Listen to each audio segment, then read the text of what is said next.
This has taken an unexpected turn, perhaps, with the positioning of these troops then, Ian. What will EU leaders hope to achieve from their meeting today? I think foreign ministers discussed this last week, didn't they? Yes, the foreign ministers discussed this last week, where they decided basically to start the process for imposing sanctions. But I think leaders really realised that this was too serious to leave just to the foreign ministers, and they want to sort of show some symbolism that Europe doesn't go to sleep, doesn't go on holiday throughout August, and actually this is quite an important topic that needs their discussion. However, they are in a tricky situation, the EU leaders, because they can't really do all that much. Their influence really is quite limited. So I think today they're going to talk a lot. They're going to come out with some very strong statements condemning the anti-democratic crackdown we've seen on the streets of Belarus. But really, there's not a lot more than that they can do at this stage. There is a nice border with the EU from Belarus, isn't there? So this is very much on the doorstep for the EU, even if, as you suggest, there's little political influence for historic reasons that they can bring to bear, and hence the conversations with Vladimir Putin. What are the risks then for the EU here?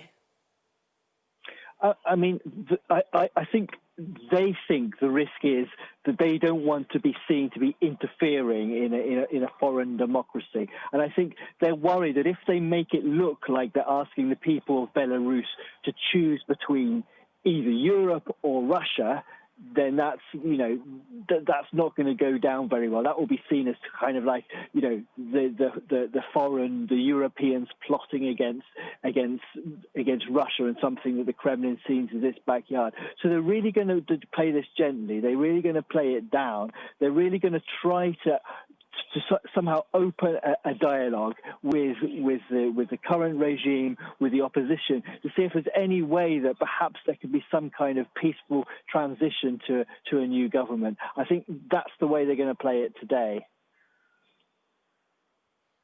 And what about the sanctions story then, Ian? Is that something that may be seen as, well, if they do sanctions, they'll be careful, as you suggest, of not going too far, not overstepping the mark?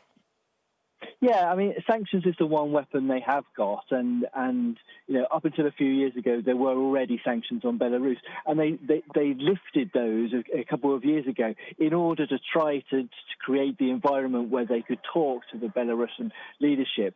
Now, as you say, the foreign ministers have decided to put some sanctions back. I think what will be the topic of discussion over the next week or two will be how far to go. How much do they want to keep their powder dry and say, look, this is in our armory, we're not going to do it yet, we want to see what happens. But they know that ultimately they can sanction officials very close to the government in Belarus, and that will also send a signal to the Kremlin as well. And I think there's a three-way conversation going on here.